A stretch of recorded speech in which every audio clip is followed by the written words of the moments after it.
Ne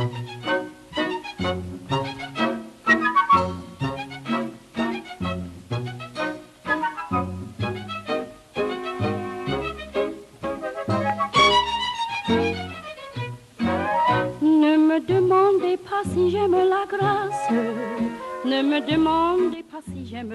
À Saint-Louis, aux États-Unis, où elle est née dans une famille défavorisée, la petite Joséphine dansait pieds nus car elle n'avait pas de souliers. C'était une petite fille joyeuse et active. Très tôt, elle remarque que les Blancs et les Noirs vivaient séparément. Ils n'étaient pas soumis aux mêmes règlements. Très jeune, Joséphine rêva de voir du pays et de quitter sa ville natale du Missouri. Elle rejoignit un trio d'artistes de rue, puis se produisit dans des revues.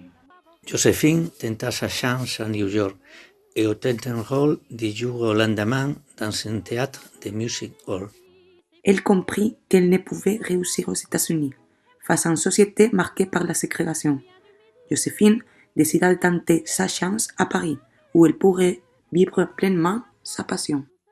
Arrivée en France, elle se sentit immédiatement mieux traitée, malgré la couleur de sa peau dont personne ne se souciait. En dansant les Charleston, Joséphine fit un triomphe à Paris. Puis, le reste de la France et de l'Europe fut également conquis. De spectacle en spectacle, sa notoriété grandit, comme sa collection d'animaux de compagnie, des chats, des chiens et même un léopard et un chimpanzé. Son cœur était plein d'amour à donner. Au cinéma aussi, Joséphine put exercer ses nombreux talents.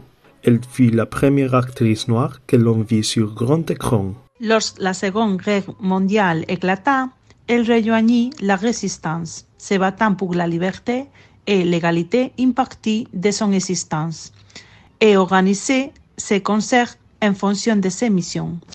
Joséphine adopte 12 enfants du monde entier, garçons et filles de tous âges, qu'elle éleva dans la paix, avec sa tribu arc-en-ciel, comme elle l'appelait affectueusement. Joséphine avait deux amours, son pays et Paris. Elle retourna donc aux États-Unis. Elle continua son combat pour la liberté, rejoignant Martin Luther King dans sa lutte pour l'égalité. Aujourd'hui, le monde est un peu meilleur, car des hommes et des femmes ont lutté. La perle noire, comme on l'a surnommée, y a contribué grâce à son grand cœur. Paris, Paris, Paris, c'est sur la terre un coin de paradis.